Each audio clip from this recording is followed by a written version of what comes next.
how close are we to achieving gender parity? Are we making more progress in some areas than others? And which economies have almost closed the gap? I'm Stephanie Holmes, and this is the Briefing Room from the World Economic Forum. Today, we launch our 2025 Global Gender Gap Report, our 19th edition, tracking progress across 148 economies. The findings reveal encouraging momentum, but also sobering realities about the path to equality. We'll dive into all of this and more. Joining us, Sadia Zahidi, here in Geneva, one of our managing directors and leading research on the topic for many years. From Washington, we have Norman Loyaza, director of the Global Indicators Group at the World Bank in Washington. And from Dublin, Sue Duke, head of global public policy at LinkedIn and an expert on women in the workforce. Let's start with the big picture, Sadia. What do this year's findings tell us about progress on the path to gender parity? Well, first, let me thank our partners at LinkedIn and at the World Bank. And let me also thank our team, my colleagues Celia Baller and Kim Piaget and Yanjun Guo, who have been driving forward the work on the 2025 edition of the report. Now, you mentioned it's 148 countries, 19 years, 19th edition of the report, and a mixed picture emerges. So the world has closed 68.8% of that gender gap, but that number masks very different realities across the world. So the highest ranking country in the world, which is Iceland, has closed nearly 93% of its gender gap. And the lowest ranking country out of the 148 in the lowest ranking position has closed about 57% of its gender gap. So we're talking about a very different picture in the very top of the rankings and towards the very bottom of the rankings. At the same time, there's a different picture depending on how you're looking at the gender gap. So that's an average figure, but we look at four different areas: economic participation and opportunity, political empowerment, educational attainment, and health and survival. And across those four areas, again, the picture is quite mixed. So when it comes to health and education, that's where, in general, we're very close to parity. So 96% of the health gap has been closed, 95% of the education gap has been closed. But then when it comes to deploying that human capital across economies, so for example, an economic participation opportunity, that's just over 61% of that gap that's been closed. And when it comes to political empowerment, nearly 23% of that gap has been closed. So a lot more to do when it comes to integrating women into the economy and into political decision-making structures. And among the top performers, are there any patterns that emerge? Are there any sort of particular areas that they're focusing in that have led to that place? So I think we see, depending on, again, which parts of the world that you're looking at. If we look at just the top 10 alone, now Iceland is in that number one position for the 16th year out of the 19 years that we have been doing this. And this is primarily driven by not just being good at integrating women into the workforce, but also integrating women into top political positions, including having had female heads of state. European economies in general dominate the top 10, occupying 8 of the spots in that top 10. Finland closely follows Iceland, and again, doing very well in terms of economic parity and political parity.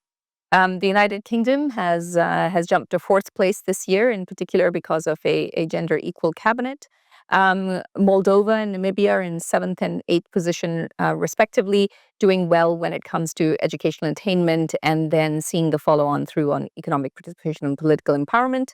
And then finally, Germany and Ireland also make up the top 10. Now, of course, the picture looks very different in different parts of the rankings, but this is what we see in the top 10. And there's a number of countries that have repeatedly made it there. And not just because they are doing well compared to the rest, but they are doing well compared to themselves. So a country such as Iceland has actually not just sort of occupied that number one position and stayed there, but it's continued to make progress. And that is how it's closed nearly 92% of its gender gap today. And what does the report tell us about the correlation or the link between wealth and gender parity? Yeah, so we look at simply a simple correlation between income levels and the gender gap. And yes, there is a correlation, but it is not a very strong one. So yes, higher income countries tend to, on average, have closed more of their gender gap, followed by upper middle income countries, followed by lower middle income and lower income countries. But that correlation is quite mild, and I think it doesn't say much about the causation there. So the key point that we find is that resources matter, yes, they do matter, but it's not only rich countries alone that can afford to invest in gender parity. In fact, we should probably look at this the other way around. It's countries that actually deploy the full breadth of their human capital. Those are the countries that in the long term will grow more, will have more resilient societies, and will have greater prosperity for all of their citizens. And what about the regional picture? I mean, let me add one more point on this point around income. Let's think about what are the mechanisms that make this work, right? So if you do have, especially for countries that have invested so much in women's health and education, and in so many countries in the world, actually women are coming out from university, enrolled in university in higher numbers than men are. So when it comes to the higher skilled talent, many countries actually have a very strong base of at least gender equal talent, in some cases, more women with the higher skill talent. So if you've got that talent, but then you're not doing enough to deploy that into the workforce, that's how some of these gaps start emerging. And conversely, for those countries that actually do deploy their full talent, of course, they will be more innovative. They'll have more creativity deployed to solving challenges and finding solutions. And that adds up. And we see that happening inside teams. We see that happening inside companies. And then you see that happening in the aggregate at a national level. So that's how that mechanism works. Now, when it comes to the regional picture, here the top-ranked region, the region that has thus far made the most progress, it's North America, followed by Europe, followed by Latin America and the Caribbean, and then next comes Central Asia, East Asia. But when it comes to who is moving fastest, and that's very interesting because we now have nearly 2 decades of data from 100 countries that have been consistently covered in the report.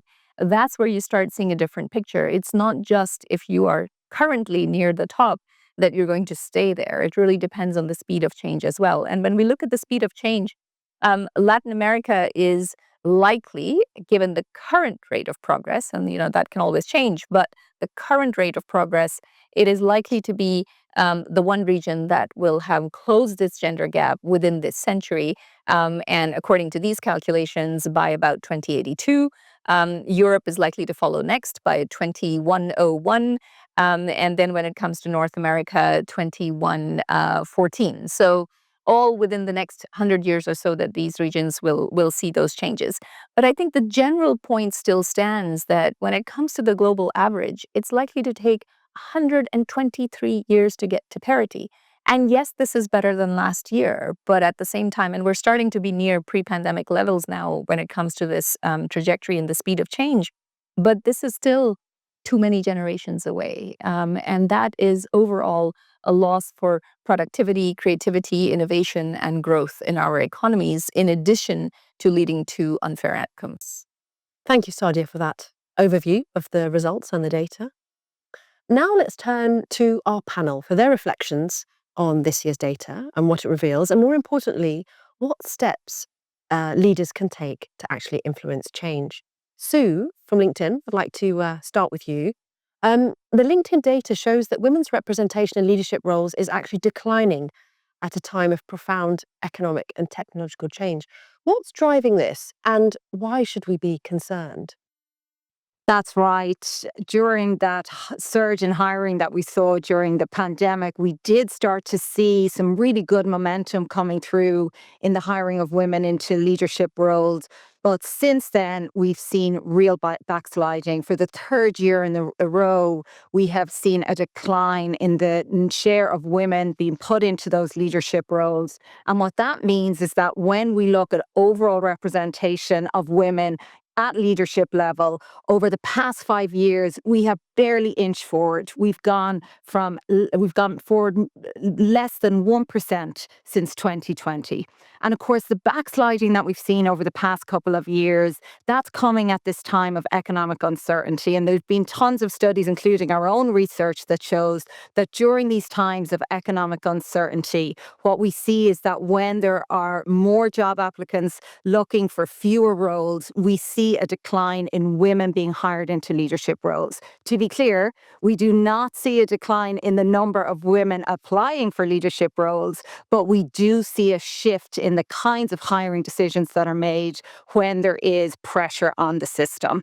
And what that tells you is that if we see not only a stalling in progress, but a reversal of progress when there's pressure on the system, there are these systemic barriers that really come into play during these times. And a couple of those drivers that I call out: one, bias in hiring practices and in promotion generally. We continue to see, yes, we've made a lot of progress over the past decade, but we do continue to see persistent bias, unconscious bias in hiring decisions, in internal promotion as well as external hiring promotions, recruitment. Secondly, we continue to see that the importance of flexible work and the absence of flexible work policies, as well as the absence of decent care infrastructure, means that women are often managing that double burden of work and professional life, and that continues to inhibit their progress forward. So that's a big area that we need to get to grips with as well. And when it comes to why we should be concerned, Sadia said it out very well in the opening there. We do need to be concerned, and it's not just women who need to be concerned, it's all of us. And that's because where there is inequity, we have a tax, albeit often a silent one, but nonetheless a heavy tax on growth and competitiveness, two areas where there's a huge focus right now. When we have these gaps at leadership level, we have lower growth economies. It has an impact on productivity, on innovation, on employee engagement across the board. Study after study shows that gender gaps in leadership have poorer business outcomes. And competitiveness is the second one. Again, Sadia alluded to it in her opening remarks. If a country is not taking advantage of the full spectrum, the full availability of its human capital, that is going to cost that country. And at a time when we need to get competitive growing, when countries are super focused on that, one of the best things that they can do is ensure that they're harnessing the full potential of their people. Thank you, Sue. That's fascinating. And Norman, if I can come to you, I know the World Bank has been looking at the role of legal frameworks in accelerating progress. As we kind of try and navigate this period of geopolitical and economic volatility, why, building on what Sue said, is gender parity even more important for economic resilience? How can it contribute to that?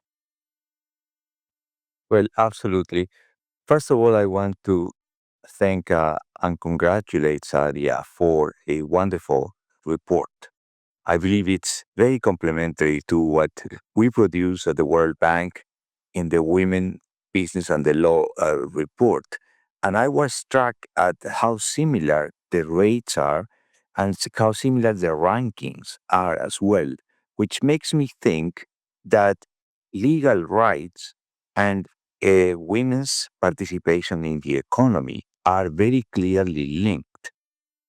We have actually conducted some assessment as to the effect, the economic effect that women's participation can have in the economy. And what we see is that if women were able to work at the same rate as men do, the global economy would increase by a rate of about 20%. So this is a massive gain. And from an economics perspective, it's all about the proper use of talent. We have half the world population who are not able to enjoy the same rights as men do. And because of this, they cannot participate in teams, they cannot be in firms, they cannot have leadership positions in policies, in policy making, in political life. And all of this has a negative effect. And that negative effect can be even quantified. So the issue of women's participation in the economy is not really only about having equal opportunity for everyone. It's something that can benefit every one of us. And I want to second something that Sue said about the fact that when in moments of crisis, women tend to be more hurt. They tend to bear most of the impact, the negative impact of this contraction of economic activity than men do. Thank you. And just to broaden it out, if we were to place a few bold bets on what would be needed to accelerate gender parity, what would they be? What high impact strategies should leaders be leaning into? Do you have any suggestions? I think maybe I can kick this off. We have, for several years, suggested that a focus on the care economy is one key component. That investment pays off in terms of creating gender equality and then all of the multiplier effects that that has. But also in and of itself, investing in the care economy leads to job growth for women and men alike and has many other additional benefits that boost economies. So I think that is one element, and the burden of care does tend to still rely primarily on women. A second element is a greater focus on ensuring that women are skilled, reskilled, and upskilled for the jobs of the future. And we've seen in past data that the disruptions that are taking place due to technological change tend to impact women's roles more than men's roles. And in addition, women are going into those professions in smaller numbers, in part because of fewer women going into STEM related education. So that's another area where there needs to be a much greater focus when it comes to ensuring that when we're doing this in the right way for the very rapid changes that are taking place to the future of jobs. Sue, could I bring you in on that? Because obviously you're tracking how people are moving through their careers, and what impact is AI having on women's participation in the workplace and the likelihood of rising up the ladder? Can you speak to that at all? Yeah, to echo what Sadia said there, it's true that there are two areas where we need to focus in on ensuring that women are ready for this transition as we move into this AI driven economy. The first, as Sadia alluded to there, is that we do see that women tend to be overrepresented in roles where we are likely to see more disruption by the application of this technology. So often we will see, for example, women represented more heavily in administrative heavy roles where we know and are already starting to see some of the impacts of this technology take place. So that clustering that we have seen historically of women in particular roles, in particular sectors, we need to ensure that we continue to diversify our economy, ensure that women are not segmented into these particular roles in these particular sectors that are going to be more vulnerable to change. And then the second is when it comes to the acquisition of AI talent, AI skills, and the transition into those AI roles as well. Again, women are on the back foot there. They tend to hold fewer of those AI technical roles. They tend to have fewer of those skills.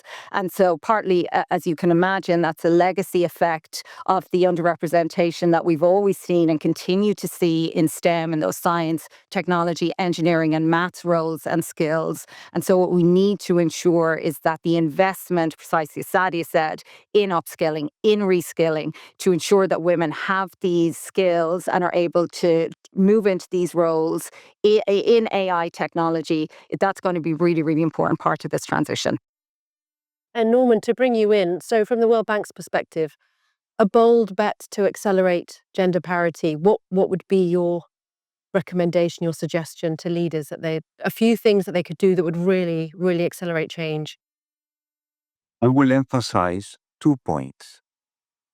The very first, from from the perspective of a developing country, women's safety is paramount. Many women around the world don't feel safe leaving the house, actually even being in the house, don't feel safe in transportation, public transportation, and at the office. If they don't feel safe, they will not be willing to even take on these opportunities of participating in the economy. So I will insist on the issue of safety. And I can tell you just one example. Only in 27 out of the 190 economies, we see laws that help ensure that women feel safe in public transport. That is a huge gap that must be addressed. And the second point is really more broadly about the fact that laws in the books are need complementary policies to have a true effect, to have the full effect that they are intended. So we talk about a 66% gap. Uh, Saadia said exactly the same number in terms of the overall scope. And we also find that only 2/3 of the legal rights of men is what women are able to have at the moment. But if you look at the complementary policies, the gap is even larger. Women only have about 40% of the policies that are needed for them to have the same rights as men do. And only when we are able to close that implementation gap, we will actually see some effects in terms of changing norms and women participating more in the economy. Because we see those three things: legal rights, women's participation in the economy, and social norms as having a virtuous cycle. And I hope that we can actually get advantage of that cycle. But again, I believe that all starts with safety. Thank you. And Sue, just to come back to a slightly different segment of the kind of the workforce. I understand that your data shows that women leaders compared to men have had a sort of much more circuitous or cross-industry and cross-functional experience by the time they get to the C-suite. What does that say about their different trajectories, and what are the implications for the workplace and economic policy more generally? You're right. What we do see is that where men tend to be on more these linear incremental paths, women tend to take different routes. They tend to have more of a squiggly, broader path into leadership, often with more diverse roles coming from more diverse sectors, often with time out, right? Career breaks are a great example of that. Women typically, we're seeing like 55%, women on average take 55% more career breaks than men. And when they do take a career break, they tend to be out for longer. And typically what we hear from women is that they're taking that break primarily to assume greater care responsibilities.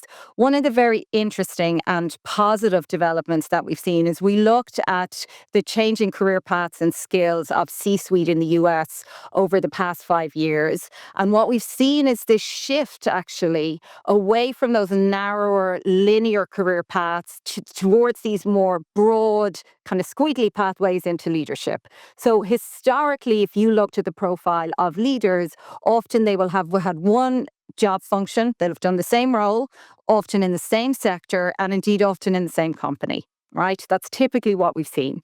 What we have seen in the past number of years is this shift in two ways. One, to more diverse backgrounds, and two, to softer skills, much more of a focus on softer skills. So a big increase at leadership level of leaders who haven't come through that narrow linear path, but they've come from different roles, different sectors, they've been in and out of different companies, and they have a much greater share of soft skills than historically.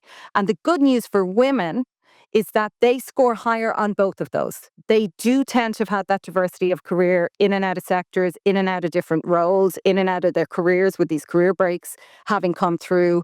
And indeed, they tend to have a larger share of soft skills. And so women we see are starting to lead in this new kind of leadership that's emerging. And as we discussed earlier, the more that we close this gender gap at leadership level, the better it is for everyone. The better it is for those individuals, the better it is for organizations, and the better it is for economies at large across all of the metrics that we've been discussing here today: economic growth, competitiveness, productivity, innovation, engagement. All of those numbers go up when that gap starts to close. Do you have something to add? Maybe let me add to that. I think that leadership point is so critical because it has this outsized effect on everything else. Not least because of the role model effect that it creates. And actually, the data from LinkedIn shows that even in sectors where overall the participation of women is quite strong, especially when it comes to, for example, health or education, again, when it comes to the leadership level, there is a gap. Now, it's still better than in other sectors that tend to have lower participation of women, but there is still that gap. So we do still need to work on this basic path to leadership and then be able to sort of leverage the benefits of that for everybody else. I did want to add one more point, which is progress is possible. And I think that is one key point that we see across the report this year. We analyze the data on the speeds of change across different income groups. And in that highest income group, you've got countries that may have started out at a very low base, but are actually moving ahead very quickly. You've got countries in the lowest income groups that are moving ahead incredibly quickly. So progress is possible. And it need not be the 100+ years. We've seen that progress happen in just, the last 19 years alone. And in particular, it's areas such as women in higher skilled labor force participation. It's women in ministerial positions, women in parliamentary positions. That has gone up around the world on average by a fairly large set of percentage points. So progress is possible, but what needs to happen is much more learning between countries as to what works, and much more of this understanding that this is going to be fundamental to growth and productivity at a time where the world needs growth and productivity. And let's talk a little bit about trade. Obviously, trade policy and high levels of uncertainty are the focus for a lot of discussions at the moment. How do we risk, through the shifts in trade policy, reversing some of the gains that we had when women moved from sort of informal jobs to better paid jobs that were within the export sector, for example? Is there a risk there in terms of slowing down progress, do you think? So I think it's too soon to tell. We're still in the midst of a lot of uncertainty when it comes to trade policy. But we did want to point out in a section of the report that trade has generally led to gains for women. So, for example, more export-oriented sectors have tended to provide women with higher wages in developing markets than domestically oriented sectors. And there is a risk, of course, of a reversal of those gains if there is a rollback from trade. So it's too soon to tell, but I think we need to be watching for that risk. And Norman, do you have a point on that you'd like to add? Well, I want to actually second what Sadia just said. In trade industries, trade firms, we have seen more and more participation of women. So if trade somehow suffers because of the uncertainties and the policy context that we are going through, then it's only to be expected that they will have a decrease in their participation and in their income. And because of this, their firms will also suffer correspondingly. But I also want to say something about what Sadia said, that progress is possible. In fact, in the last 55 years, we have seen 2,000 reforms in legal rights of women around the world. Actually, that means that now there is a much larger potential for talent to be used from women. And this added to the result that Sadia mentioned very clearly, that in terms of health and education, women are almost at a par with men. So that means that they are ready to go and step into the most important positions in governments, in enterprises, and just on their own, and make an impact. So because of that, we need to be a lot more mindful of the fact that we don't use that potential, then we are hurting the economy and we are hurting ourselves. Thank you. As we've heard today, achieving gender parity isn't just about equality, it's economic and political opportunity. It will take 123 years to close the gender gap at the current pace. But we have proven examples of economies moving faster. The question then isn't if we can accelerate, but whether we will choose to. Thank you to our panel for an insightful discussion, and thank you for joining us. Goodbye.